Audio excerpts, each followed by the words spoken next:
The sound of his palm hitting her cheek echoed through the courtroom. 8 months pregnant, standing before a judge, and the man she loved for 2 years had just slapped her in front of everyone. But that slap was not the worst part. What Rachel discovered next would shatter everything she thought she knew. The CEO husband she adored, his $40 million tech company never existed. Not a single employee was real. You are strong Every one of enough them for was an this, actor, stronger than hired you to perform at realize. company Now parties she stand attended. up. The charming man who swept her You off her thought you feet could at her destroy father's my life, memorial. but all you A did was predator give me who had been strength. hunting her trust fund This child from the and I very will first see hello. that justice is And his served. mistress, the woman laughing at Rachel from the gallery, she was not his lover at all. She was something far more twisted. $4.2 million stolen. 6 years of lies exposed. And a DNA test that revealed a truth so shocking, it connected 3 generations of destruction. But here is what Marcus Brennan did not expect. Rachel's grandmother had been waiting for this moment. For 50 years, she left behind weapons, evidence, a blueprint to destroy predators exactly like him. And Rachel was about to use every single one. This is the story of how one woman lost everything to a con man, how she discovered the grandmother she never knew had been preparing for this fight her entire life, and how she rose from the ashes to burn down a dynasty of predators. Stay until the very end, because what happens in that delivery room and who shows up 6 months later will take your breath away. This is the story of Rachel Coleman, and it starts with a slap that changed everything. The sound of his palm hitting her cheek echoed through courtroom 7 like a gunshot. Rachel Coleman stood frozen in place, 8 months pregnant. Her hand moved slowly to her face. The skin beneath her fingers was warm and stinging. She could feel the outline of his fingers already forming against her cheekbone. Time stopped. The courtroom erupted into chaos around her, but she could not hear it. Not really. Everything had become muffled and distant, like she was underwater. Bailiffs rushed forward from both sides of the room. Her attorney was on his feet in an instant. Someone screamed, but Rachel did not move. She was watching her husband's face. Marcus Ashford, the man she had loved for 2 years. The man she had married in front of 150 guests. The man whose child she was carrying in her belly at this very moment. His mask was cracking. She had never noticed it before. The mask, but now she could see it clearly. The charm that had always seemed so natural, so effortless, it was slipping away like water draining from a bathtub.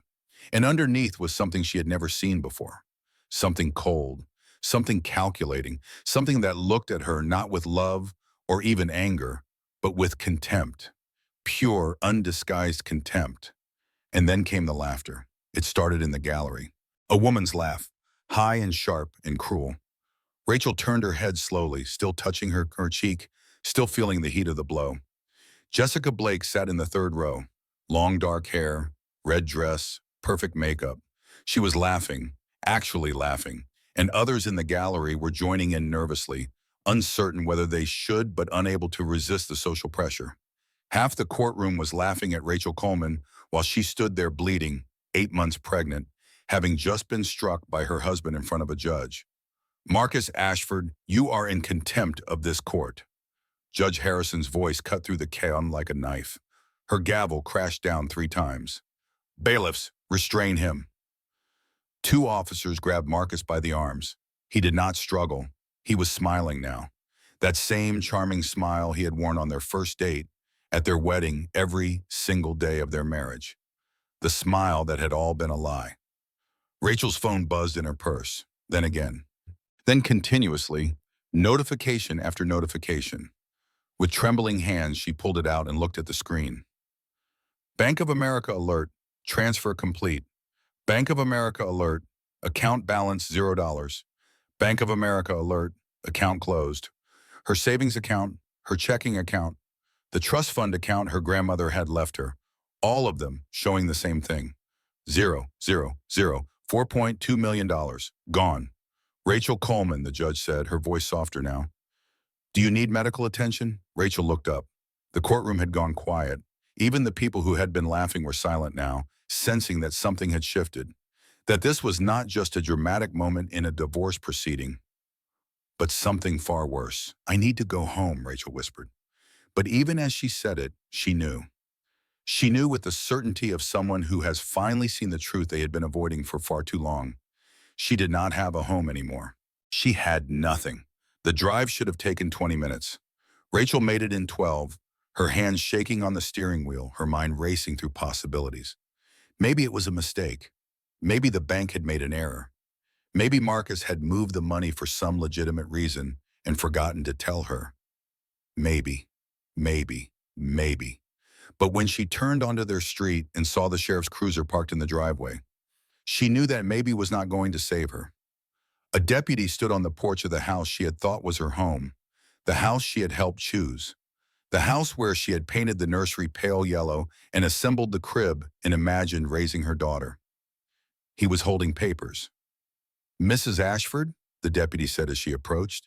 He looked uncomfortable. Young, probably new to the job. "I am sorry, ma'am. I have an eviction notice here. The house is in your husband's name, and he has requested that you vacate the premises." "That is impossible," Rachel said. Her voice sounded strange to her own ears, high and thin and desperate. "We bought this house together. We picked it out together. I decorated every room." The deputy shifted his weight from one foot to the other. "I understand, ma'am, but according to the deed, Marcus Ashford is the sole owner. You have 30 minutes to collect personal belongings." "I am sorry." The sound of a car engine made Rachel turn. A Mercedes pulled into the driveway, sleek and black and expensive. The kind of car Rachel had never owned and never would. Jessica Blake stepped out. She was wearing the red dress from the courtroom, the same red dress she had been wearing when she laughed at Rachel's humiliation. She walked toward the house like she owned it, her heels clicking on the pavement, her hand resting on her stomach. Her pregnant stomach. Rachel stared. Jessica was pregnant, clearly pregnant, further along than Rachel by at least 2 or 3 months. Jessica smiled. It was not a nice smile. "Do not worry about the nursery," Jessica said, stopping a few feet away. She rubbed her belly slowly, deliberately. "I will take good care of it, for my baby." "Your baby," Rachel repeated. The words did not make sense. Nothing made sense anymore. "Marcus and I have been together for 7 years," Jessica said. Her voice was sweet, poisonously sweet. "You were just a business arrangement, a very profitable business arrangement. But now that the trust fund has been transferred, we do not need you anymore." Rachel felt the baby kick inside her. Her daughter. The daughter she had been so excited to bring into the world.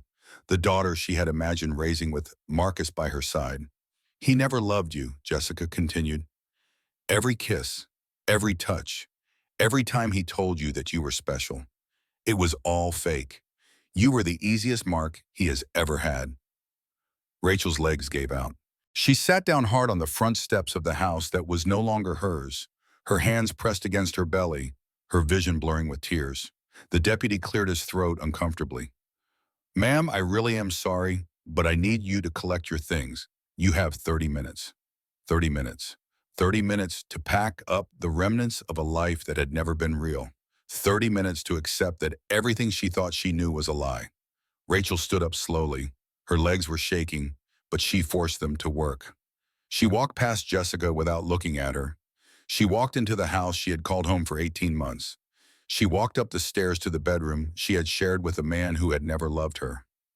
And then, finally, alone in that room, she let herself fall apart.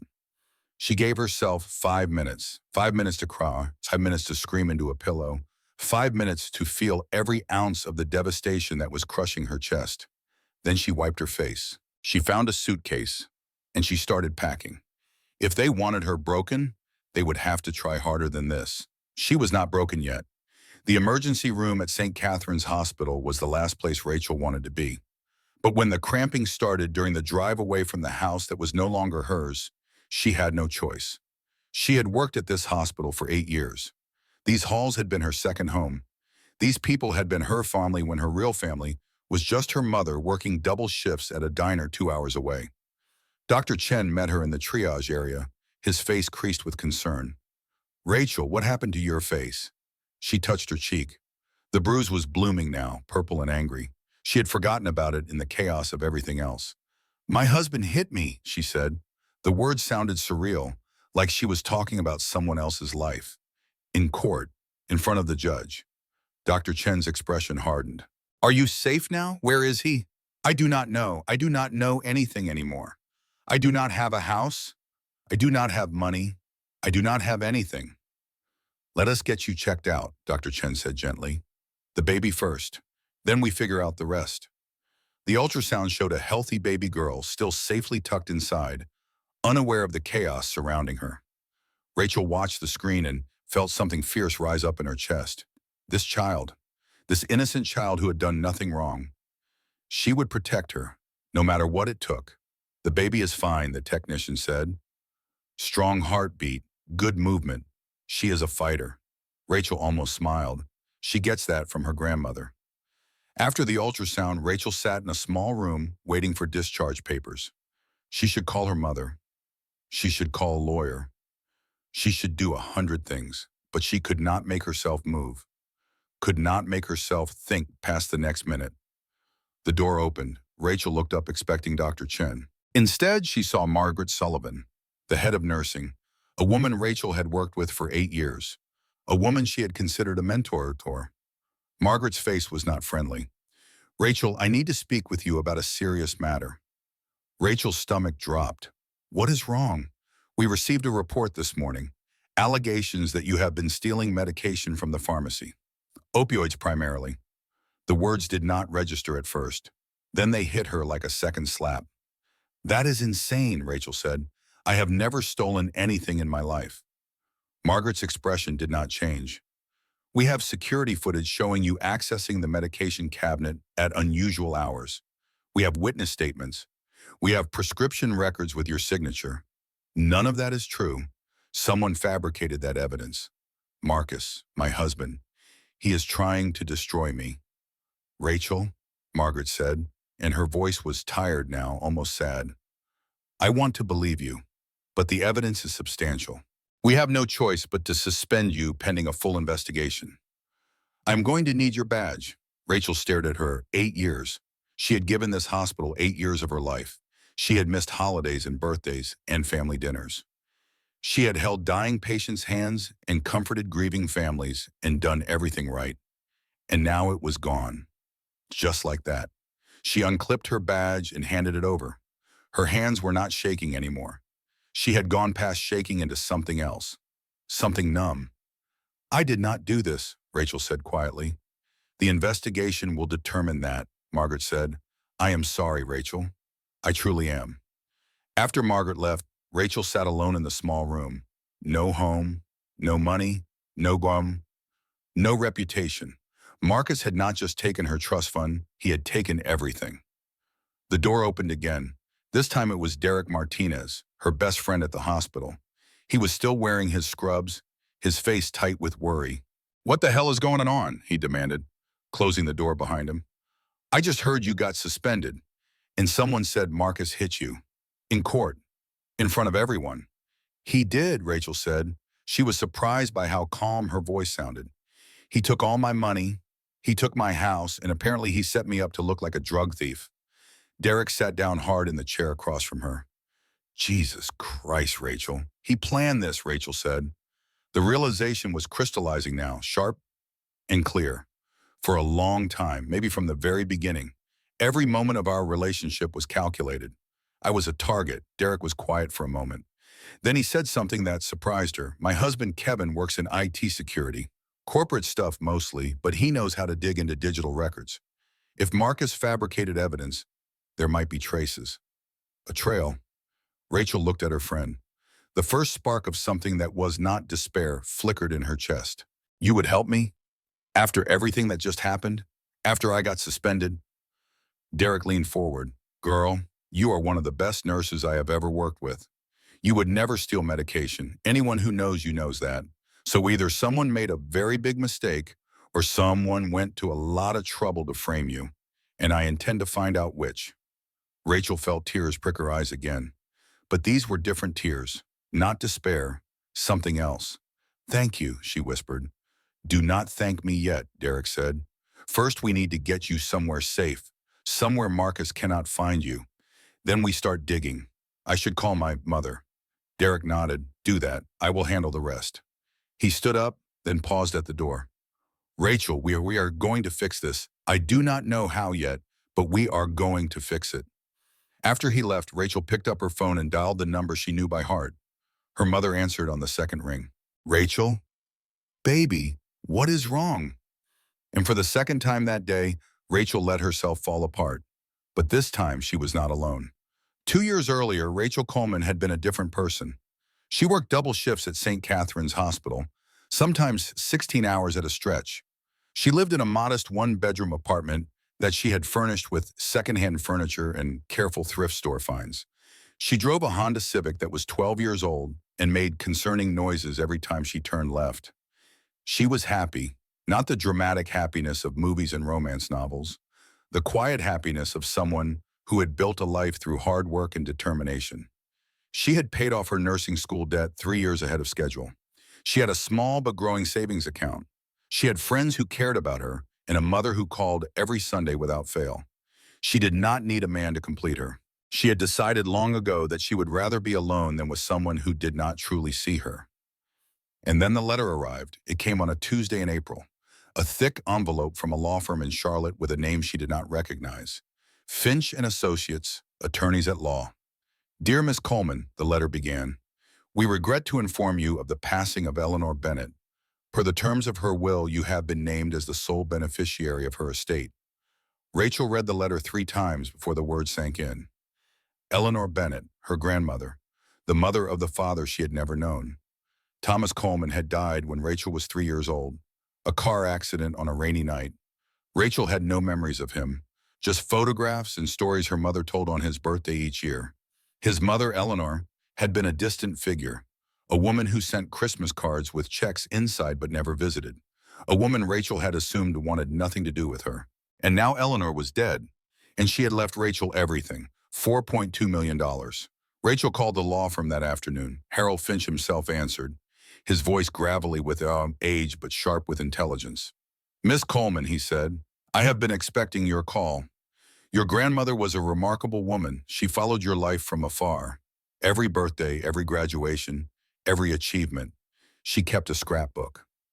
I do not understand, Rachel said. Why did she never reach out? Why did she stay away? There was a long pause. That is a complicated question with a complicated answer. Perhaps we should meet in person. There are things you should know about your grandmother, things that may become important. They met 3 days later at Harold's office in downtown Charlotte. He was older than Rachel had expected, with white hair and kind eyes behind thick glasses. His office was cluttered with papers and books, the kind of organized chaos that suggested a brilliant mind. Your grandmother Eleanor was not just a wealthy widow, Harold said, sliding a folder across his desk. In the 1960s and 70s, she was one of the first female fraud investigators in the country. She specialized in confidence schemes, con artists who targeted wealthy women. Rachel opened the folder. Inside were newspaper clippings, photographs, handwritten notes. She was extraordinary, Harold continued. At a time when women could not even have their own credit cards, Eleanor was tracking down some of the most sophisticated con men in America. She put dozens of them behind bars. Why are you telling me this? Harold's expression grew serious. Because Eleanor did not just leave you money, Rachel. She left you a responsibility. And perhaps a warning. A warning about what? Harold hesitated. Your grandmother's sister, your great-aunt Patricia, was the victim of a confidence scheme 50 years ago. A charming young man who swept her off her feet, married her, and systematically stole everything she had.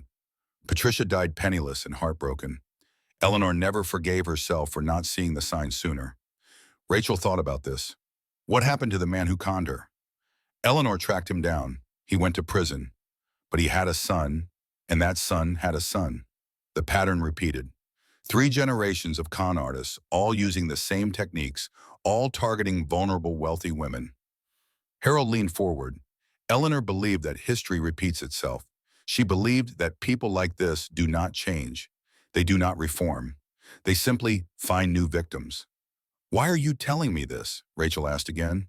Because you are about to become a very wealthy woman, Harold said. And wealth attracts predators. Eleanor wanted you to be prepared. She wanted you to know that charm is not the same as character. That too good to be true usually is.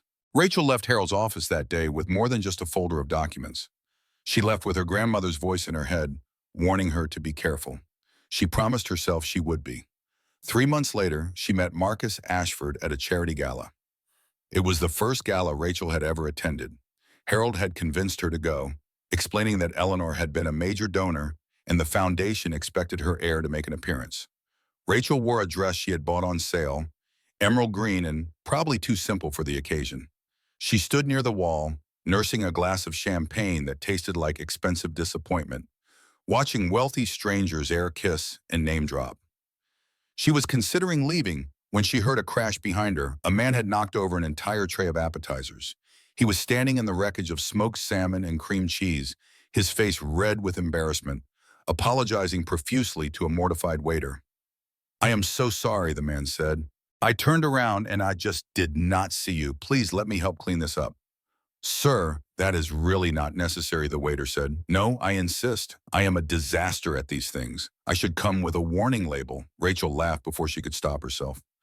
The man looked up. He was handsome in an approachable way, dark hair slightly disheveled, brown eyes that crinkled when he smiled, an expensive suit that somehow looked uncomfortable on him, like he would rather be wearing jeans. "Great," he said, "a witness to my humiliation. This night just keeps getting better." "I am sorry," Rachel said. "I did not mean to laugh." "No, please. Laugh, I deserve it." He stepped carefully over the mess on the floor and extended his hand. Marcus Ashford, professional klutz. Rachel Coleman, professional observer of klutziness. His handshake was warm and firm. Not too aggressive, not too limp. Just right. "I hate these things," Marcus said, gesturing vaguely at the glittering crowd around them. "Everyone is competing to look the least impressed by their own success. It is exhausting." "Then why come?" He shrugged. "Family obligations. My company is a sponsor. I am supposed to be networking. Instead, I am destroying appetizer displays and embarrassing myself in front of beautiful women." Rachel felt heat rise to her cheeks. She was not used to compliments. "So what do you do?" Marcus asked. "Let me guess, doctor?" "No, wait, something with more patience." "Therapist? Nurse?" Rachel said. "Emergency room." "Wow, so you actually help people, like really help them. Not just shuffle money around like the rest of us. What kind of money shuffling do you do?" "Tech startup," Marcus said. "Nothing exciting, software for supply chain management. I promise it is as boring as it sounds." They talked for an hour, then two. Marcus was funny and self-deprecating and genuinely interested in her work. He asked questions about her patients, about the hospital, about what it felt like to save someone's life. He never once asked about her grandmother's money. When the gala ended, Marcus asked for her number. Rachel gave it to him without hesitation. As she drove home that night, her grandmother's warning echoed in her mind. Charm is not the same as character. Too good to be true usually is. But Marcus had seemed so genuine, so different from the polished phonies at the gala. He could not be one of them. Could he? The courtship was a masterpiece of manipulation. Rachel just did not know it yet.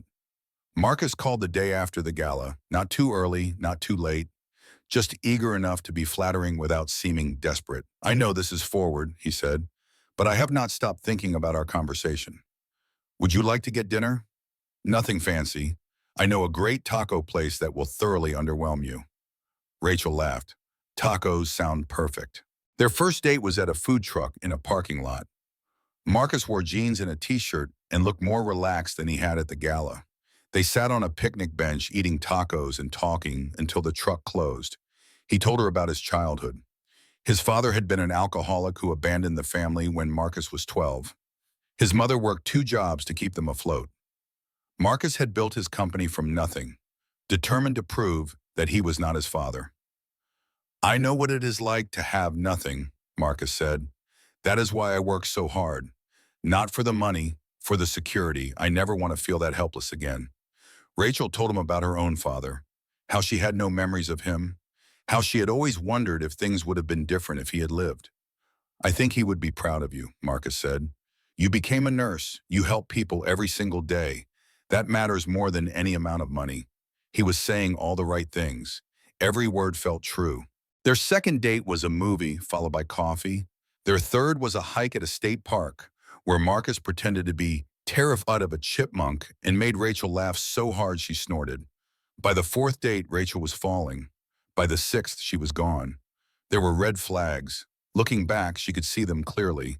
But at the time, they were invisible, hidden beneath layers of charm and careful manipulation. Red flag number one. Marcus never introduced her to his family. They are estranged, he explained. My mother remarried a man I cannot stand. We had a falling out years ago. It is too painful to talk about. Rachel, who understood complicated family dynamics, did not push. Red flag number two. His friends were always too busy to meet. My business partners are in Asia right now, he would say. Or, my college friends all moved away. Or, I have been so focused on work, I have not kept up with people like I should. Rachel, who had her own small circle of friends, understood. Red flag number three. Every time money came up, Marcus deflected. When Rachel tried to pay for dinner, he refused. When she offered to split the cost of a weekend trip, he laughed and said she could get the next one. When she mentioned her inheritance casually, he changed the subject. I am not interested in your money, he said once. I am interested in you. It felt romantic. It felt like proof that he was different. It was neither. 6 months into the relationship, Marcus proposed. Simple and intimate, just the two of them on the beach at sunset, a modest ring that he apologized for. I know it is not much, he said, but I wanted something that meant something. This was my grandmother's ring. She would have loved you. Rachel said yes before he finished asking. The wedding was small, 150 guests, most of them from Rachel's side. Marcus's business partners sent their regrets. His mother was traveling abroad. At the reception, Derek pulled Rachel aside. Are you happy, he asked. Really happy? I have never been happier in my life, Rachel said, and she meant it. The wedding night was perfect. The honeymoon was perfect. The first month of marriage was perfect. Then Marcus started making suggestions. We should combine our finances, he said one evening over dinner. My accountant says it is better for taxes. And honestly, I want us to be a real team. No yours and mine, just ours. Rachel hesitated. Her grandmother's voice whispered in her mind, be careful. But this was Marcus, her husband, the man who loved her. She signed the papers. We should put the house in my name, Marcus said a few weeks later, just for liability purposes. My company is growing fast, and if anything ever went wrong legally, I want to make sure our home is protected. Rachel hesitated again. I am not asking to control anything, Marcus said, his voice gentle. I just want to protect us. Protect you. She signed those papers too. 1 year into the marriage, Rachel noticed that her trust fund balance seemed lower than it should be. She mentioned it to Marcus. Bank fees, he said dismissively. And we did renovate the kitchen. Plus your car needed repairs. Rachel checked the account more closely. Large transfers to accounts she did not recognize. But when she asked about them, Marcus had explanations. Investment opportunities, tax strategies, business expenses that would pay off in the long run. I would never do anything to hurt us, he said. Everything I do is for our future. She believed him. She wanted to believe him, and so she missed the truth that was right in front of her face. Every transfer was a theft. Every explanation was a lie, and the man she loved was systematically dismantling her life, one signature at a time. By the time she realized what was happening, it was too late. The trust fund was gone, and so was everything else. The truth came to Rachel in pieces. Sharp, jagged pieces that cut deeper with every discovery. 3 months before the courtroom slap, on a Tuesday night that started like any other, Rachel found the text messages that would shatter her world. Marcus had left his phone on the bathroom counter while he showered. A careless mistake. The kind of mistake he never made. Later, Rachel would wonder if some part of him wanted to be caught, if the game had grown boring and he was ready to watch her crumble. The phone buzzed once, twice, 3 times in rapid succession. Rachel had never checked his phone before. In 2 years of marriage, she had never felt the need. Trust was the foundation of their relationship. Trust was what made them different from other couples. Trust was what Marcus had cultivated so carefully, so patiently, so completely. Trust was the trap. Something made her look at the screen. Call it intuition. Call it fate. Call it the universe finally deciding that Rachel Coleman deserved to know the truth. Jessica, 3 messages. Miss you already. Tonight was amazing. Can't wait until we don't have to hide anymore. Rachel's hands were shaking as she picked up the phone. Her finger hesitated over the screen. Part of her wanted to put it down, to pretend she had never seen, to maintain the beautiful lie for just a little longer. She was 8 months pregnant. Her daughter was kicking inside her, restless, sensing something. The nursery was painted and ready. The crib was assembled. The future was planned, all of it built on sand. She opened the messages. The conversation went back months, years, 7 years, she discovered, as she scrolled to the very beginning with trembling fingers. Marcus and Jessica had been together since before Rachel existed in his world, before the charity gala, before the spilled champagne and the charming awkwardness, before the first date and the first kiss and the wedding and the baby.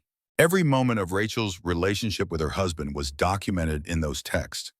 Every strategy, every lie, every manipulation discussed and refined and celebrated. She is eating out of my hand, Marcus had written after their third date.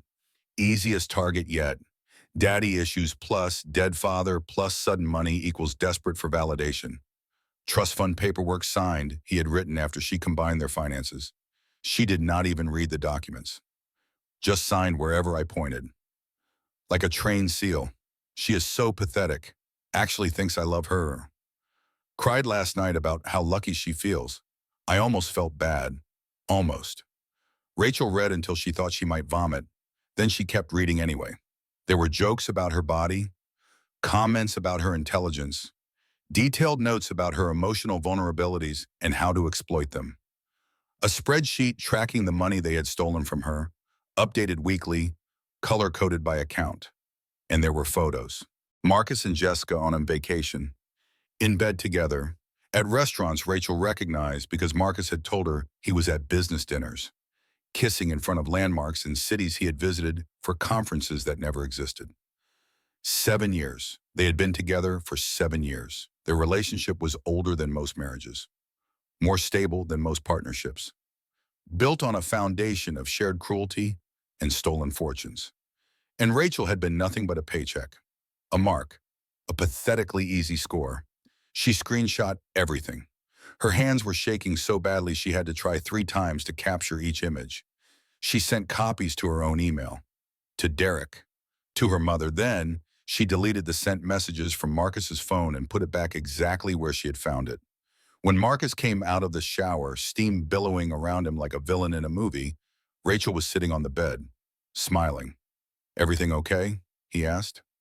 His voice was casual, concerned. The voice of a loving husband checking on his pregnant wife. The voice of a monster wearing human skin. "Perfect," Rachel said. "Just tired." She had learned something important from those messages, something that went beyond the betrayal and the theft and the systematic destruction of her trust. Marcus was dangerous, not just a con man, not just a liar, someone who enjoyed hurting people, someone who had done this before and would do it again, someone who documented his cruelties like trophies and shared them with his partner like inside jokes. If she confronted him directly, he would destroy her. He had resources she did not understand, connections she could not anticipate, experience at this game that she could not match. So she decided to destroy him first. The plan took shape over the following weeks, slowly, carefully, with the patience of a woman who had learned that rushing got you nowhere. Rachel reached out to Harold Finch, her grandmother's lawyer, using a burner phone she bought with cash from a convenience store 2 towns over. "I need to know everything about my inheritance," she said. "Everything you have not told me yet." Harold was quiet for a long moment. Then he said something that surprised her. "I was wondering when you would call." She contacted a divorce attorney, a woman named Sandra Chen who specialized in high-asset cases and had a reputation for being ruthless.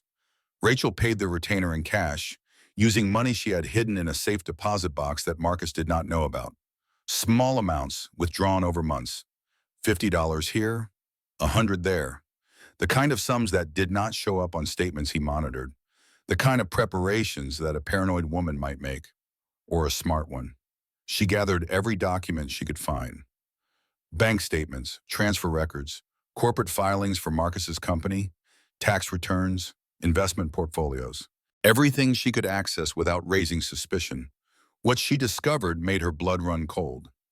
Ashford Technologies did not exist. The office Marcus drove to every morning as a rented space in a shared building. Executive Suites International. $500 a month for a prestigious address and a receptionist who answered the phone in whatever name you specified. The employees Rachel had met at company parties were actors, hired through a talent agency called Star Power Staffing, paid $20,000 a year to memorize scripts and character backgrounds and talking points about products that would never be built. The investors were fictional. The patents were forged. The press releases were fabricated. The entire $40 million tech empire was a stage set, constructed for an audience of one, her. Rachel documented everything, built a case that would destroy Marcus in court, felt for the first time since finding those messages like she might actually survive this. She allowed herself to hope. That was her mistake. Marcus found out. She never knew how. Maybe he checked his phone records and noticed the screenshots. Maybe someone at the law firm talked. Maybe he had been watching her all along, waiting for her to figure it out, enjoying the game. It happened on a Wednesday morning. Rachel woke from a dreamless sleep to find Marcus standing at the foot of the bed, fully dressed in one of his expensive suits, holding a folder. His face was wrong. The charm was gone. The warmth was gone. Everything that had made her love him was gone, stripped away like makeup at the end of a performance. "Going somewhere?" he asked pleasantly. Rachel's heart stopped. "What do you mean?" He tossed the folder onto the bed. Inside were copies of everything. Her communications with Harold, her meetings with Sandra Chen, her evidence gathering, her escape plan laid out in meticulous detail. "Did you really think I would not find out?" Marcus said. His voice was still pleasant, but his eyes were dead, cold. The eyes of something that had never been human. "I have cameras in this house. I have tracking software on your phone. I have people watching you every moment of every day. Something happens in your life that I do not know about." Rachel sat up slowly. Careful, measured. Her daughter was kicking frantically inside her, sensing danger. "Let me explain," she started. "No." Marcus cut her off with a single sharp word. "Here is what is going to happen. You are going to forget about all of this, every document, every lawyer, every pathetic little plan. You are going to smile and be a good wife. You are going to sign whatever I put in front of you when the baby comes. And in exchange, I will let you keep some small portion of your dignity." "And if I refuse?" Marcus smiled. It was the most terrifying thing Rachel had ever seen. "I have spent the last 6 months documenting your mental instability," he said. "Your doctor has notes about your erratic behavior, mood swings, paranoid accusations, crying fits. Your coworkers have noticed how stressed you seem, how distracted, how unlike yourself. That is not true. It does not matter if it is true. What matters is that it is documented. There are records showing you accessed hospital medication at strange hours, signatures that look exactly like yours on controlled substance logs. One phone call, and you are in a psychiatric hold. One more phone call, and your baby is taken away for her own protection." Rachel felt the world tilt. "You set me up. I prepared for every contingency. That is what I do. That is why I am very good at this." He leaned closer, close enough that she could smell his cologne. The same cologne she had bought him for Christmas. The same cologne he had been wearing the night he proposed. "You were never going to win this, Rachel. You were never even playing. You were just a prop in my game. A very expensive, very profitable prop. And now the show is almost over." He straightened up, adjusted his tie, checked his watch. "I have a meeting. Try not to do anything stupid while I am gone." He paused at the door. "Oh, and Rachel, if you contact anyone else, if you try anything else, if you so much as think about leaving me before I am ready to let you go, I will make sure you never see your daughter. Not in a hospital, not in a courtroom, not ever." He left the room, left her sitting there with the ruins of her escape plans scattered across the bed like confetti at a funeral. She had been so careful, done everything right, planned for every possibility, and still, he had won. The weeks that followed were a prison without bars. Rachel smiled when Marcus was watching, performed the role of happy wife, signed the papers he put in front of her without reading them. What choice did she have? She waited for the baby to come, waited for an opportunity, waited for something, anything that might give her a way out. The opportunity came from the last place she expected. Harold Finch called on a Tuesday afternoon while Marcus was at his fake office doing whatever it was that monsters did during business hours. "I have been doing some research," Harold said.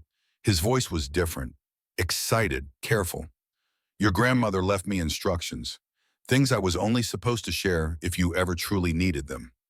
Rachel's heart began to pound. What kind of things? The kind that change everything? They met in secret, a coffee shop on the other side of town where no one would recognize her. Rachel wore sunglasses and a hat and felt ridiculous, like a spy in a bad movie. But when Harold slid a folder across the table, she forgot all about feeling ridiculous. "Eleanor investigated Marcus's grandfather in 1972, Harold said. His voice was low. "Urgent. Same con, same pattern, different generation." Rachel opened the folder with trembling hands. Newspaper clippings from 50 years ago. A young man, charming, handsome. The same dead eyes she had seen in Marcus that morning. "His name was Robert Brennan," Harold continued. "He was one of the most successful romance con artists of his era. He targeted wealthy widows and heiresses, married them, stole everything they had, left them with nothing." Rachel stared at the photograph. The resemblance to Marcus was undeniable. "Robert conned your grandmother's sister," Harold said. "Patricia Bennett. She was young, naive, had just inherited a fortune from her father. Robert swept her off her feet, married her within 6 months. 3 years later, she was penniless. She died in a charity hospital, alone and broken. Eleanor never forgave herself for not seeing the signs sooner." Rachel felt something shift inside her, not despair, something harder, something sharper, something that had been waiting her whole life to be born. "The Brennan family has been doing this for 3 generations, Harold said. "Father to son, con artist to con artist. Robert taught his son Michael. Michael taught his son Marcus. They refine the techniques. They share the targets. They learn from each other's mistakes." "Marcus is not his real name," Rachel said. It was not a question. "His real name is Marcus Brennan, Robert's grandson, Michael's son, the latest in a dynasty of predators."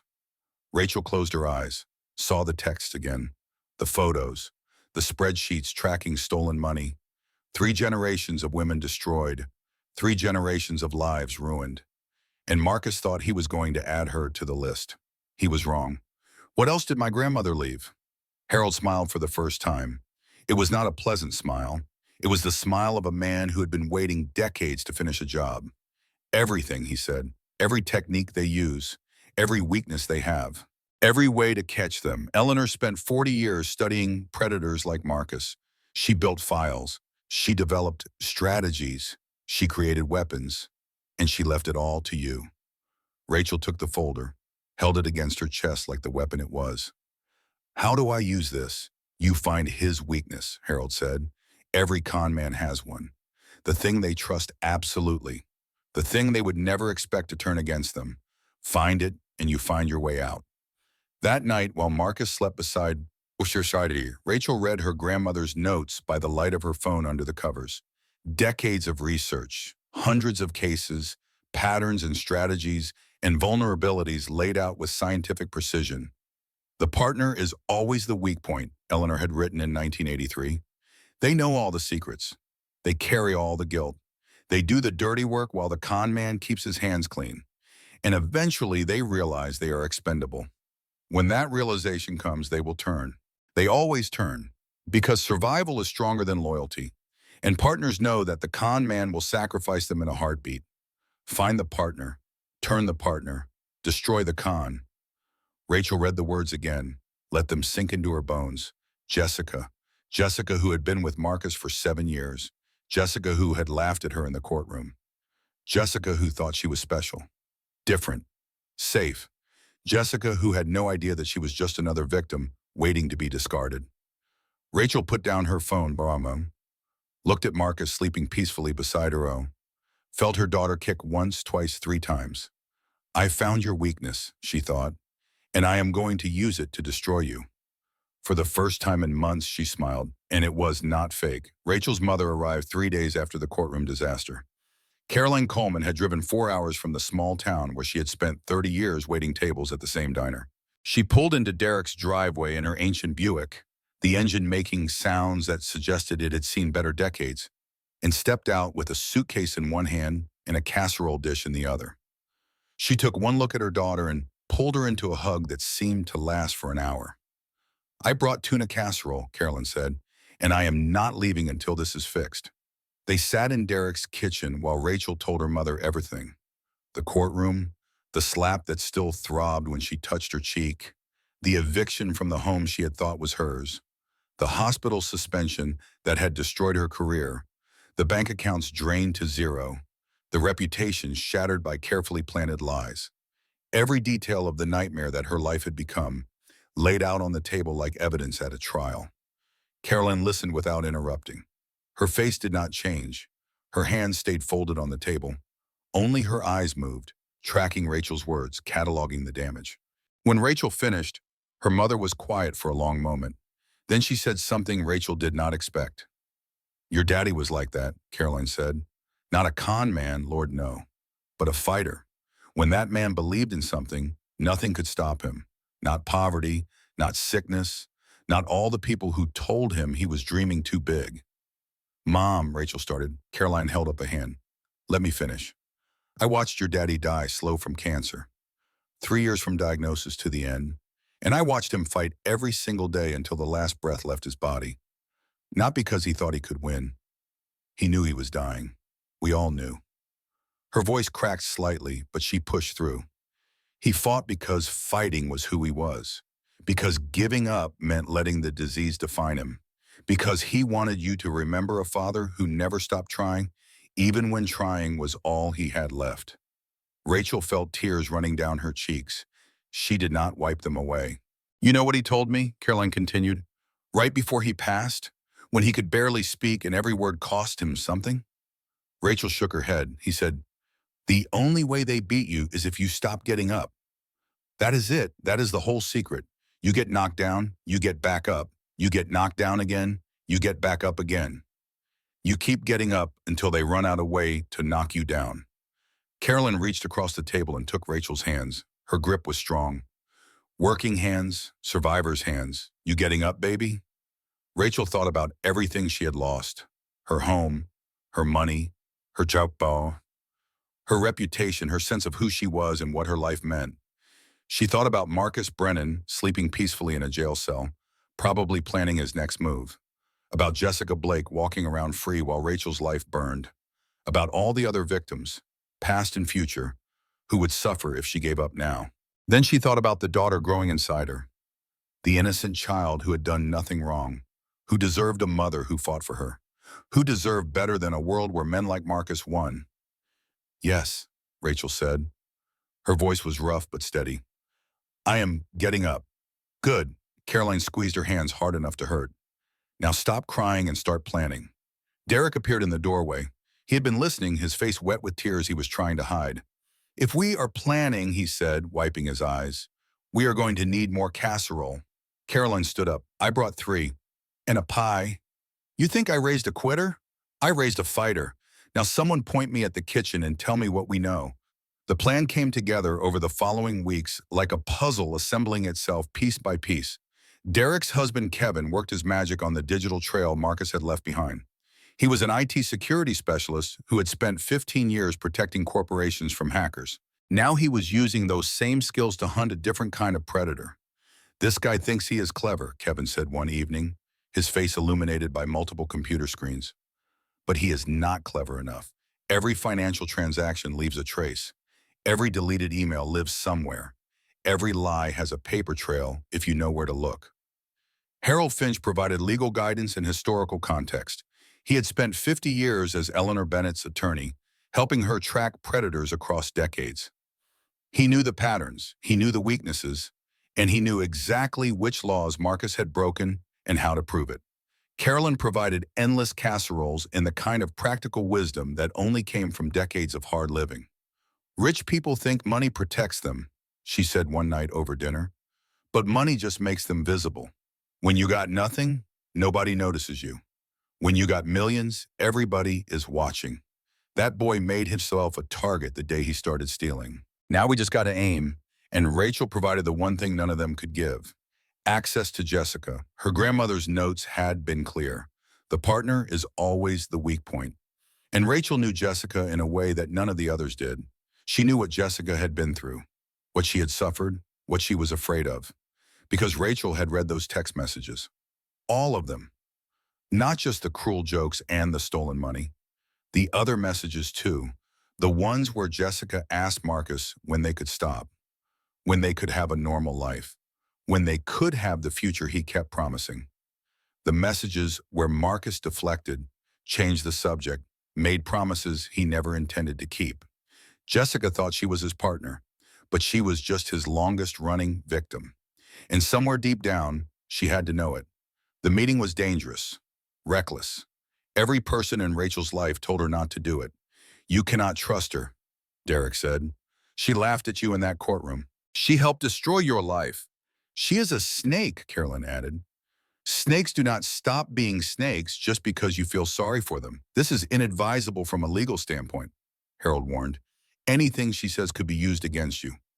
Rachel listened to all of them, considered their arguments, weighed the risks.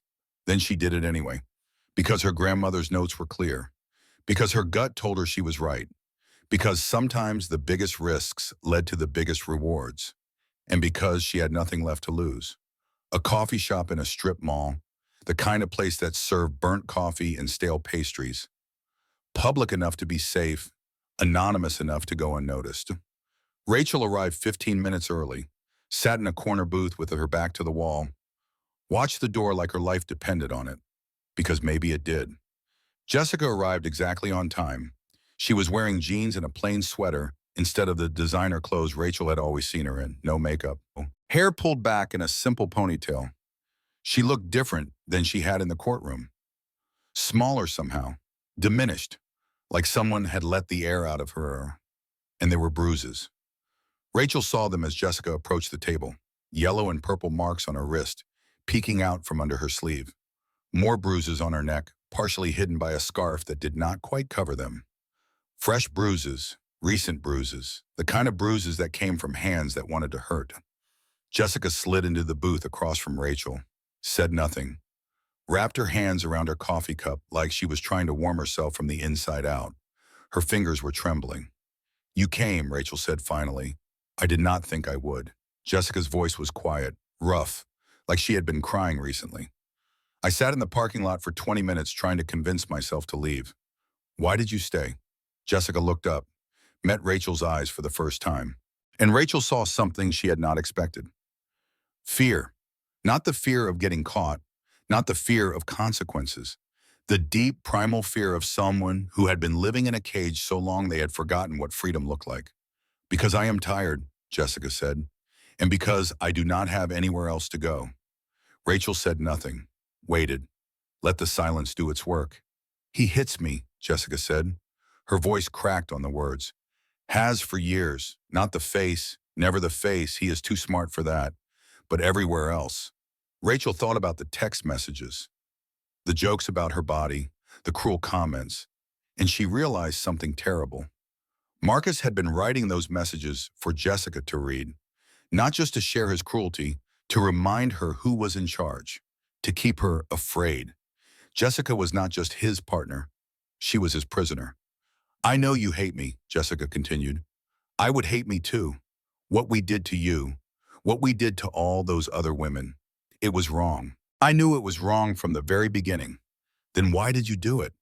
Jessica laughed. "It was not a happy sound, because I was 22 years old when I met him, because I had just inherited money from my grandmother and I did not know what to do with it, because he was charming and handsome and he made me feel special." She took a shaky breath. "Because by the time I realized what he really was, he had already taken everything I had. And he gave me a choice.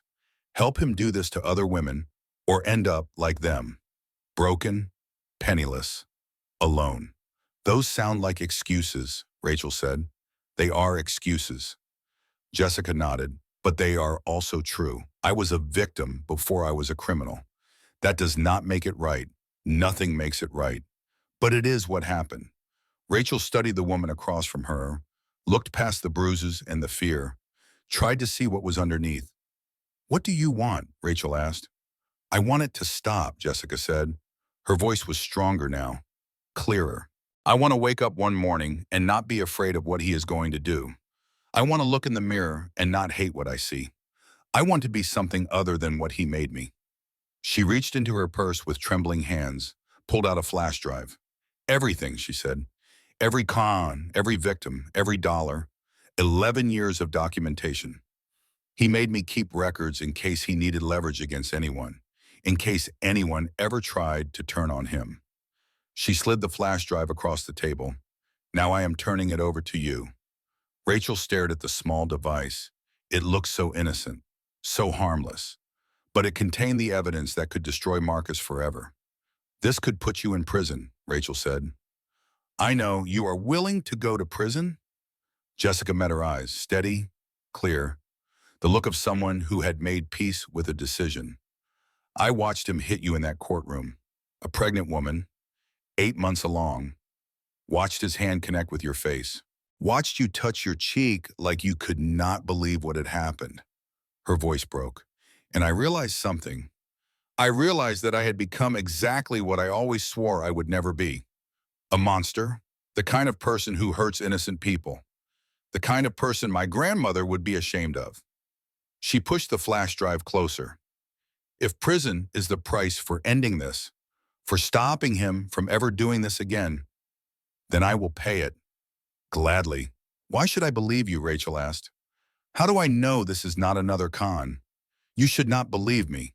Jessica's answer was immediate. "You should verify everything on that drive. Check every document, cross-reference every name.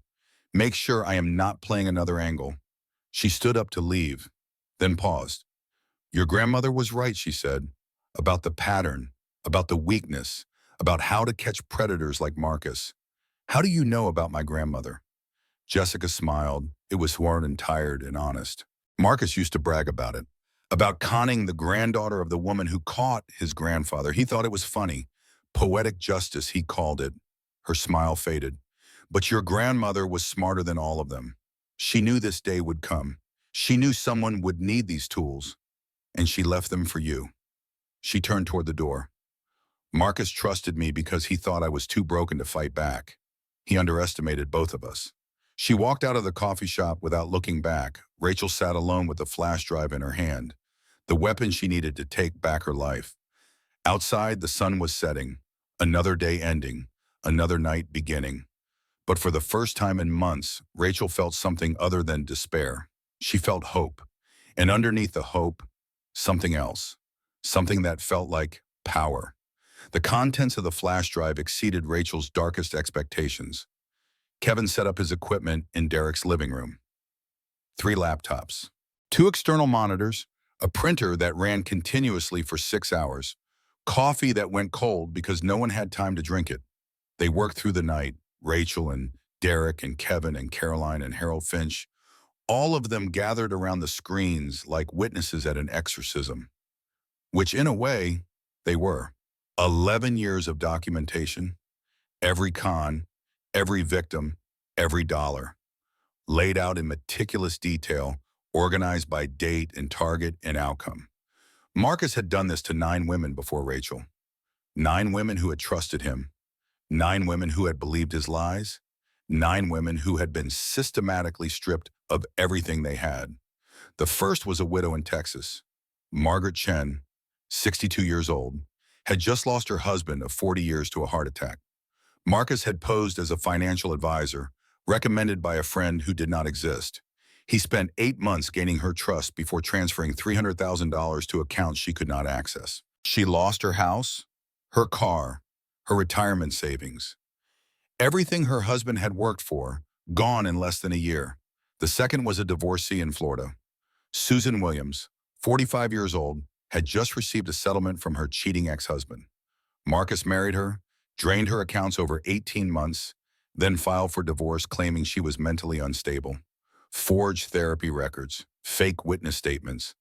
A pattern Rachel recognized all too well. Susan spent 2 years in and out of psychiatric facilities before anyone believed her story. The third, the fourth, the fifth, each story worse than the last. Each woman left with nothing. Each one too ashamed to report what had happened, too broken to fight back, too convinced that no one would believe them. And they were right. No one had believed them. Until now. Rachel read every file, memorized every name, let the weight of what Marcus had done settle into her bones. This is not just fraud, she said quietly. This is systematic destruction. He did not just take their money, he took their lives. Kevin nodded grimly. And he enjoyed it. Look at this. He pulled up a folder labeled Personal Notes. Inside were journal entries written by Marcus over 11 years, detailed accounts of each con, what worked, what did not, what he had learned, and what he felt. Susan cried for 3 hours when she realized the money was gone. Marcus had written about his second victim. It was beautiful, like watching a flower wilt in real time. I recorded it, have to show Jessica later. Rachel felt sick, actually physically sick. She had slept next to this man, made love to this man, carried his child inside her body, and he was not human. He was something else. Something that wore human skin but felt nothing human underneath. There is more, Derek said. He was looking at a different set of documents, his face pale. Rachel, you need to see this. He turned his laptop toward her. On the screen was a DNA analysis. Marcus's genetic profile compared against a federal criminal database. Marcus Ashford is not his real name, Derek said. We knew that. But his DNA matches records from 2 unsolved cases in Arizona and Nevada. Rachel's blood went cold. What kind of cases? Derek hesitated, looked at Kevin, looked at Caroline. Missing persons, he said finally. 2 women who were involved with men matching Marcus's description. They disappeared in 2015 and 2018. They were never found. The room went silent. You are saying he might have killed someone? Rachel's voice was barely a whisper. I am saying there are unanswered questions, Derek said carefully. I am saying that the women before you were lucky. I am saying that you were very, very lucky to get out when you did. Rachel put her hand on her belly. Her daughter kicked once, twice. A reminder that she was not just fighting for herself anymore. A reminder of what she had almost lost. What do we do with this? She asked. We take it to the FBI, Kevin said. This is beyond local police, beyond state police. This is federal. They reached out to a contact Kevin had from his corporate security work, a former colleague who now worked in the Bureau's Financial Crimes Division. She made some calls, arranged a meeting. Special Agent Patricia Nunez arrived at Derek's house 3 days later. She was a compact woman with sharp eyes, gray-streaked hair, and the kind of face that suggested she had seen everything and was surprised by nothing. She reviewed the evidence for 6 hours without taking a break, read every document, examined every photograph, listened to every recording. When she finally looked up, her expression was unreadable. This is one of the most comprehensive fraud cases I have ever seen, she said. The documentation is impeccable. The pattern is clear. We can build a RICO case that will put Brennan away for 20 to 25 years. Minimum. Rachel felt relief wash over her like a wave. It is really going to be over? Agent Nunez hesitated. It was a small hesitation, barely noticeable. But Rachel caught it. There is one complication, Nunez said. We need corroborating testimony. The documents are strong, but a good defense attorney could argue they were fabricated, planted by a vindictive ex-wife. We need someone who was inside the operation to testify. Jessica, Rachel said. Nunez nodded. She has already reached out to us through her attorney. She is willing to cooperate fully, plead guilty to reduce charges in exchange for testimony. That is good, right? Nunez's expression did not change. Her testimony will be powerful, but the defense will try to discredit her, call her a scorned woman, a jealous lover, a co-conspirator trying to save herself by blaming her partner. Then what do we need? We need you, Mrs. Coleman. Nunez leaned forward. We need you to testify about everything that happened, every lie he told, every document he made you sign, every moment of manipulation from the very beginning to the very end. Rachel thought about it, standing in a courtroom, telling strangers the most humiliating details of how she had been fooled, admitting publicly that she had trusted someone who had never deserved it, exposing her shame for the whole world to see. It would be excruciating, devastating, the hardest thing she had ever done, and it would destroy Marcus Brennan. "When do we start?" Rachel asked. Nunez smiled. It was small and sharp and satisfied. Right now, the preparation took 2 weeks.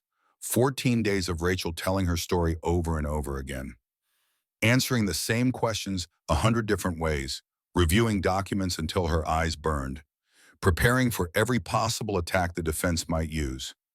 At night, alone in Derek's guest room, she talked to her daughter. "I am doing this for you," she whispered to her belly, "so you never have to be afraid of men like him. So you grow up in a world where predators face consequences. So you know that your mother was strong enough to fight back." The baby kicked in response, strong and steady, like she understood, like she was saying, "I know, Mama, I know." And through it all, her grandmother's voice echoed in Rachel's mind, the words Caroline had shared, the legacy that had been waiting for her all along. "The only way they beat you is if you stop getting up." Rachel was still getting up, and she was not going to stop. 2 days before the preliminary hearing, Rachel allowed herself to hope. The evidence was overwhelming. Jessica's testimony was solid. Agent Nunez was confident. Even Harold Finch, who had spent 50 years preparing for the worst, seemed optimistic. "We have got him," Derek said over dinner that night. His husband Kevin nodded in agreement. "There is no way out of this. The evidence is airtight." Rachel smiled. For the first time in months, it felt genuine. Not performed, not forced, real. She slept well that night, dreamed of her daughter, dreamed of the life they would build together once this nightmare was over. A small house with a garden, a job she loved, friends who cared about her, a future that belonged to her and no one else. She should have known better than to dream. At 3:17 in the morning, her phone buzzed. The sound cut through her sleep like a knife. Unknown number. She almost did not answer. But something made her pick up. Instinct. Paranoia. The sense that in her new life, 3 a.m. phone calls were never good news. "Miss Coleman?" The voice was unfamiliar. Male. Professional. Hold. "My name is Agent Williams. I am calling from the FBI field office." Rachel sat up in bed. Her heart was already racing. "What is wrong?" "There has been a development in your case. We need you to come to the office immediately." The drive took 20 minutes. Rachel made it in 10, breaking every speed limit, her hands white on the steering wheel. Agent Nunez was waiting in the lobby when she arrived. Her face was grim. The confidence from their last meeting was gone. "What happened?" Rachel demanded. Nunez led her to a conference room, closed the door, drew the blinds. "Someone leaked information about our investigation," she said.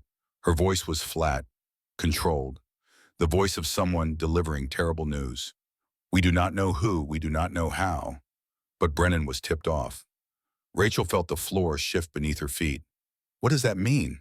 "He moved assets we did not know about, accounts we had not found, transferred funds to banks in countries that do not cooperate with U.S. law enforcement." "How much?" "At least $2 million. Money we cannot touch, money he can use to hire the best defense attorneys in the country." "But the evidence," Rachel said. Her voice was rising. Desperate. The documents. Jessica's testimony. Nunez sighed. It was a heavy sound. The sound of someone who had been doing this job too long. "That is the other problem. Someone accessed our systems last night. Files were corrupted. Some were deleted entirely. We have backups, but the chain of custody has been compromised. The defense will argue that the evidence was tampered with." Rachel's legs gave out. She sat down hard in the nearest chair. "This cannot be happening. Brennan has resources we did not anticipate," Nunez said. "Contacts in place we did not expect. Someone on the inside. Someone with access. Who? We do not know. Yet. But we will find them. And in the meantime?" Nunez met her eyes. "In the meantime, we proceed. The case is damaged but not destroyed. We still have enough evidence to prosecute. We still have Jessica's testimony. We still have you. And if it is not enough?" The silence stretched. Rachel already knew the answer, but she needed to hear it. "Then he walks," Nunez said quietly. "And he does this to someone else, and another woman's life gets destroyed because we could not stop him." Rachel thought about the 9 women on that flash drive. The 9 women who had trusted Marcus Brennan. The 9 women who had lost everything.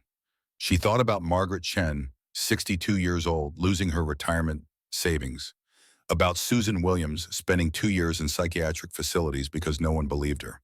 About the 2 women in Arizona and Nevada who had never been found. She thought about her daughter kicking inside her. The innocent child who deserved better than a world where men like Marcus won. It has to be enough, Rachel said. Her voice was steady now, hard. I will make it enough. The next 48 hours were a blur. Emergency meetings, revised strategies, the prosecution team working around the clock, reconstructing what had been lost, building new arguments to replace the ones that had been compromised. Rachel did not sleep, could not sleep. Every time she closed her eyes, she saw Marcus smiling at her. That confident, charming smile that had fooled her so completely. Not this time, she whispered to the darkness. Not again. And then, the morning of the hearing, she received a package. Derek brought it to her room. No return address, just her name written in careful, feminine handwriting. Should we open it? He asked. Could be anything. Rachel looked at the handwriting. Something about it was familiar. She could not place it, but she knew she had seen it before. I will open it, she said. Inside the envelope was a folder. And inside the folder was something that changed everything. DNA test results, not from Marcus, not from any of the known victims, from someone else entirely. A match in the federal criminal database, a connection Rachel had never expected. Marcus Brennan had a brother. His name was David Brennan. Same father, different mother, 4 years younger. And according to the documents in the folder, he was currently operating in the same city, using the same techniques, targeting wealthy women. A brother who had been watching Rachel's case from the beginning. A brother who had contacts inside the FBI. A brother who had been feeding Marcus information about the investigation. A brother who was planning to take over if Marcus went down. The Brennan family was not just a pattern, it was a dynasty. 3 generations of predators working together, protecting each other, passing down techniques and targets like a family business. And they had no intention of letting Rachel destroy what they had built. But there was more in the folder, a note, written in that familiar handwriting. Rachel recognized it now. Jessica's handwriting, the same careful script from the documents on the flash drive. David does not know I know about him, Jessica had written. Marcus keeps him secret from everyone. But I found the records, I found everything. He is the mole, he is the one who corrupted the files. He is the one protecting Marcus from inside the system. But I know where he lives. I know his fake name. I know everything. Use this, end them both, and underneath, one more line. Your grandmother would be proud. Rachel stared at the documents. The DNA results, the addresses, the photographs of a man who looked like a younger version of Marcus, with the same dead eyes, the same predator's smile. She thought about her grandmother. About Eleanor Bennett, who had spent 40 years hunting men like this. Who had known that the Brennan family would continue, who had prepared for this moment decades before Rachel was born. She thought about her father, about Thomas Coleman, who had fought until his last breath, who had taught her that getting up was the only thing that mattered. She thought about her daughter, about Eleanor Grace, who would be born into a world where these men no longer had power. And she made a decision. The hearing would proceed, the trial would come, and Rachel would face whatever the Brennan family threw at her. Not because she was not afraid, she was terrified, but because fear was not a reason to stop fighting, because her grandmother had left her weapons and she intended to use them, because the only way they beat you is if you stop getting up, and Rachel Coleman was never going to stop. The courtroom was packed. Every seat in the gallery was filled.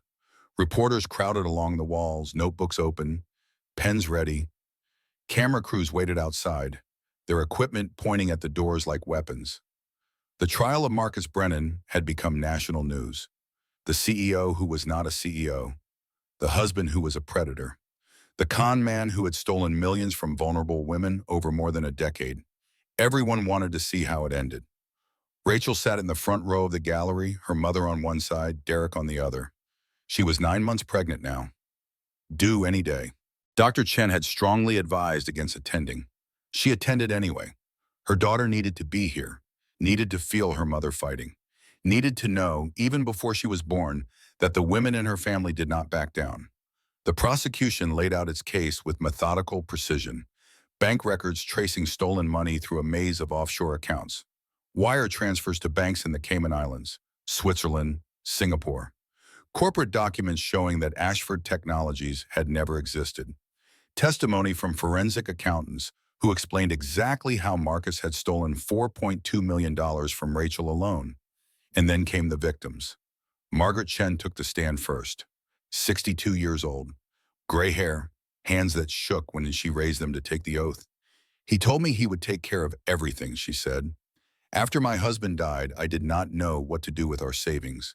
David said he would invest it, make it grow, make sure I was secure in my old age. She paused, wiped her eyes. By the time I realized what was happening, it was all gone. 40 years of my husband's work, our retirement, everything.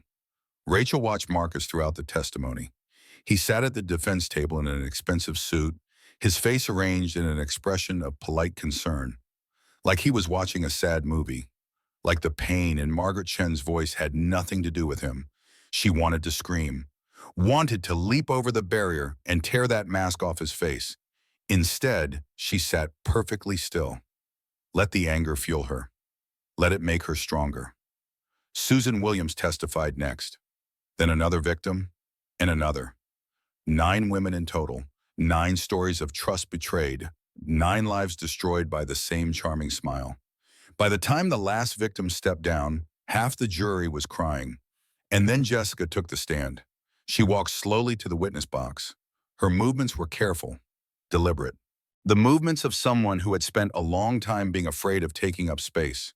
She wore a simple gray dress, no jewelry, no makeup, her hair pulled back in a plain ponytail. She looked nothing like the glamorous woman in red who had laughed at Rachel in the divorce court. That woman had been a costume, a character, part of the performance. This was the real Jessica Blake, or what was left of her. Please state your name for the record. Jessica Ann Blake. How long have you known the defendant? 11 years. And in that time, what was your role in his operations? Jessica did not flinch, did not hesitate, did not try to minimize or excuse. I was his partner, she said. I helped him identify targets. I helped him execute the cons. I helped him destroy women's lives. A murmur ran through the courtroom. Why are you testifying against him now? The prosecutor asked. Jessica looked at Marcus for the first time. He stared back at her with pure hatred. No mask now, no charm, just the predator underneath, finally revealed. Because I watched him hit a pregnant woman in open court, Jessica said. Watched his hand connect with her face. Watched her touch her cheek like she could not believe what had happened. Her voice cracked. And I realized I had become exactly what I swore I would never be. A monster. The kind of person who hurts innocent people. The kind of person my grandmother would have been ashamed of. She turned to face the jury. I know I am going to prison for what I did. I deserve it. But if my testimony helps stop him, if it prevents even one more woman from going through what these victims went through, then it is worth it. Every year of my sentence is worth it. The defense attorney tried to discredit her, called her a liar, a scorned woman seeking revenge, a co-conspirator trying to save herself by blaming her partner. Jessica answered every question directly, acknowledged her own crimes without hesitation, accepted responsibility without making excuses. By the time she stepped down, 2 more jurors were crying, and then it was Rachel's turn. She stood up slowly. Her daughter kicked frantically inside her, sensing that something important was happening. The walk from the gallery to the witness stand felt like miles, but she made it, one step at a time, getting up, moving forward. Please state your name for the record. Rachel Marie Coleman, not Ashford, not Brennan, Coleman. The name she had been born with, the name she had reclaimed, the name she would carry forward. The prosecutor walked her through the story, the charity gala, the charming man with the spilled champagne, the whirlwind courtship that had felt like fate, the wedding, the marriage, the pregnancy, and then the discovery, the text messages, the theft, the betrayal, the violence. When did you first realize something was wrong? The prosecutor asked. Rachel thought carefully before answering. The whole courtroom was waiting, hundreds of eyes on her, cameras capturing every expression. I think part of me always knew, she said finally. There were signs from the very beginning, small things that did not add up, questions that never got answered. But I did not want to see them. I wanted so badly to believe that someone could love me the way he pretended to, that I could have the life he promised, that I was finally safe. She paused. Let the silence stretch. I was not safe. I was never safe. And neither were any of the other women he destroyed. What did you do when you discovered the truth? Rachel looked at Marcus, met his dead eyes without flinching. I did what my grandmother taught me to do, she said. I fought back. The defense attorney cross-examined her aggressively, suggested she had been complicit in the fraud, that she had known about the scheme from the beginning, that she was lying to protect herself. Rachel did not flinch. I trusted my husband, she said clearly. I believed in him. I loved him. That was not a crime. What he did to me, what he did to all of us, that was the crime. No further questions, the defense attorney said. He looked defeated, because he was, but Rachel was not finished. Your Honor, she said, may I address the court? Judge Harrison considered for a moment, then nodded. Go ahead. Rachel turned to face the gallery, the victims, the reporters, everyone who was watching. I know what it feels like to be fooled, she said, to trust someone who does not deserve it, to have your whole world collapse because you believed a lie. Her voice was steady, strong, the voice of a woman who had been through fire and emerged still standing. But I also know this. Being deceived does not mean you are stupid. Being victimized does not mean you are weak. These men like Marcus Brennan, they spend their whole lives learning how to manipulate people. They study us. They identify our vulnerabilities. They become exactly what we need them to be. We did nothing wrong except believe in love, except trust another human being, except hope for something better. Those are not weaknesses. Those are strengths. She turned to look directly at Marcus. His face was twisted with rage. The mask was completely gone now. You thought you broke me, she said. You called me pathetically easy. You thought you won. But here I am, still standing, still fighting, still getting up. And you are the one who is going to spend the next 20 years in a prison cell, wondering how a woman you underestimated managed to destroy everything you built. The courtroom was silent. Then, from somewhere in the gallery, someone started clapping. Margaret Chen, the 62-year-old widow who had lost everything. Then Susan Williams. Then another victim. And another. The applause spread through the courtroom like wildfire. Victims and supporters and strangers, all of them on their feet, all of them celebrating a moment they had never thought they would see. Justice, not perfect justice, not complete justice, but something. And sometimes something was everything. The jury deliberated for 4 hours and 17 minutes. Rachel waited in a small room off the main courtroom. Her mother sat on one side, holding her hand. Derek sat on the other, his leg bouncing nervously. Harold Finch stood by the window, looking out at the city, saying nothing. The baby was restless, kicking constantly, turning and shifting like she was trying to find a comfortable position, or like she knew something important was about to happen. At 3:47 in the afternoon, the bailiff came to get them. The jury is back. Rachel stood. Her legs were shaking, but she forced them to carry her. Through the door, down the hallway, into the courtroom where her fate and Marcus's would be decided. The gallery was still full, every seat taken, every eye watching. Marcus sat at the defense table. His face was pale. The confidence was gone. He looked like what he was, a small man who had made himself big through cruelty and theft and was about to face the consequences. The foreman stood, an older man with gray hair and kind eyes, a grandfather maybe, someone who understood what it meant to protect the people you loved. On the charge of wire fraud in the first count, Judge Harrison asked, "How do you find?" "Guilty," the word echoed through the courtroom. "On the charge of identity theft?" "Guilty." "On the charge of money laundering?" "Guilty." "On the charge of conspiracy to commit fraud?" "Guilty." 15 counts, 15 guilty verdicts, each one landing like a hammer blow. Marcus's face went from pale to red to something twisted and ugly, all pretense of charm abandoned, all masks stripped away. He lunged across the defense table, screaming words Rachel could not make out over the chaos. Bailiffs tackled him before he got 3 steps. But Rachel did not flinch, did not even turn to look. She simply placed a hand on her belly, felt her daughter kick once more, and walked out of the courtroom. Outside, the sun was setting.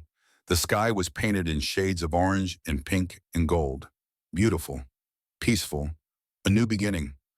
Caroline caught up with her on the courthouse steps, pulled her into a hug. "How do you feel, baby?" Rachel thought about the question, really thought about it. "I feel like I can breathe," she said. "For the first time in years, I feel like I can finally breathe." That night, at Derek's house, surrounded by people who loved her, Rachel went into labor. The contractions started around midnight. By 2 in the morning, she was at the hospital. By 4, she was holding her daughter in her arms. 7 pounds, 4 ounces. Dark hair, 10 perfect fingers. 10 perfect toes. The most beautiful thing Rachel had ever seen. "What is her name?" the nurse asked. Rachel looked at her daughter, this tiny, perfect creature who had been with her through everything, who had kicked and squirmed and fought alongside her mother without even knowing it, who had made her brave when she wanted to give up, who had given her a reason to keep getting up. "Eleanor," Rachel said. Eleanor Grace Coleman, named for the grandmother who had left her more than money, who had left her weapons and wisdom and the knowledge that predators could be defeated. Named for the grace she had found in the darkest moments, the grace to forgive herself, the grace to fight back, the grace to rise. "Welcome to the world, little bird," Rachel whispered. Her father's lullaby echoed in her mind, the words her mother had reminded her of when she needed them most. "Rest now, little bird. Tomorrow the sun will rise, and you will fly again." 6 months later, Rachel stood in the offices of the Coleman Foundation. Her foundation, built with recovered assets and donations from people who had heard her story, dedicated to helping victims of romance fraud rebuild their lives. "We received 47 applications this week," her assistant said. 22 meet all criteria for assistance. "Approve them," Rachel said, "and schedule calls with the others. I want to hear their stories personally." It was not just about money. It was about validation, about telling people that what happened to them was real, that it was not their fault, that someone believed them. The same things Rachel had needed to hear, the same things that had taken her too long to find. Eleanor Grace was asleep in a bassinet nearby, 6 months old now, chubby cheeks and dark curls and a laugh that sounded like music. Marcus Brennan was in federal prison, 23 years. He would be 64 when he got out, an old man with nothing. His brother David had been arrested 2 months after the trial. Same charges, same pattern. Another Brennan brought down by Eleanor Bennett's legacy. Jessica had taken a plea deal, 3 years for cooperation. She was in a minimum security facility, getting therapy for the first time in her life, learning to be someone other than a predator's partner. She wrote to Rachel sometimes. Short letters, updates on her progress. Apologies that could never be enough but were offered anyway. Rachel had not written back yet. Maybe she would someday. Maybe she would not. Some wounds took longer to heal than others. That evening, Rachel took Eleanor for a walk in the park near her new apartment. Not a mansion, not a trust fund palace, just a comfortable 2-bedroom place with good light and a view of the trees. Enough, finally, blessedly, enough. The sun was setting, painting the sky in shades of gold and pink. Eleanor was awake in her stroller, watching the colors with wet, curious eyes. A man approached as they walked along the path. Handsome, charming smile, slightly nervous. "I am so sorry to bother you," he said. "But you are Rachel Coleman, aren't you? I saw your interview about the foundation. Your story really inspired me." Rachel smiled politely. "Thank you. That is very kind. I actually work in fraud prevention myself," the man continued. "Small consulting firm. You probably have not heard of it, but your case study is one of the ones I use to train my clients." Something flickered in Rachel's mind. A warning, a memory. Her grandmother's voice speaking across the decades. Charm is not the same as character. Too good to be true usually is. "What did you say your name was?" she asked. "Oh, sorry, David. David Mitchell." Rachel kept her expression neutral, but her hand moved slowly to her phone. "That is so interesting," she said. "I would love to hear more about your work. Do you have a card?" David smiled, handed over a business card. Wait. His eyes were bright with anticipation. Another mark, another victim, another easy score. He had no idea who he was dealing with. I will definitely call you, Rachel said. She watched him walk away. Then she pulled out her phone, ran a quick search on the name and face. The results confirmed what she already knew. David Mitchell was not his real name. He was David Brennan, Marcus's brother, the one who was supposed to be in prison, out on appeal, released 3 weeks ago, already looking for his next target. And he had found Rachel. She thought about the woman she had been 3 years ago, the woman who would have been charmed by this approach, flattered, vulnerable. That woman was gone. Rachel called Agent Nunez. We have another one, she said. Same family, different face, ready for round 2? She looked down at Eleanor in her stroller. Her daughter was watching her with bright, curious eyes, like she understood, like she was already learning. Some women spend their lives being hunted, Rachel said softly. Others learn to hunt back. Eleanor reached up with tiny fingers, grabbed her mother's hand, held on tight. Rachel smiled. My grandmother spent 40 years catching predators, she said. I spent 2 years being their victim. Now I have a lifetime to make sure no one else goes through what I did. She started walking again, pushing the stroller, moving forward, always forward. The game was not over. But this time Rachel was the one in control, and she was just getting started. The sun set over the city, the sky faded from gold to purple to the deep blue of early night. Stars emerged one by one like promises. Somewhere out there, David Brennan thought he had found his next victim. He was wrong. He had found his downfall. And Rachel Coleman, daughter of a fighter, granddaughter of a legend, mother of a miracle, was ready. She had been broken. She had been betrayed. She had been made to feel small and stupid and worthless. But she had risen, and she would keep rising. Because that was what the women in her family did. They got knocked down and they got back up every single time. No matter how hard the fall, no matter how long the night, they got back up and they flew. Rest now, little bird, Rachel whispered to her daughter.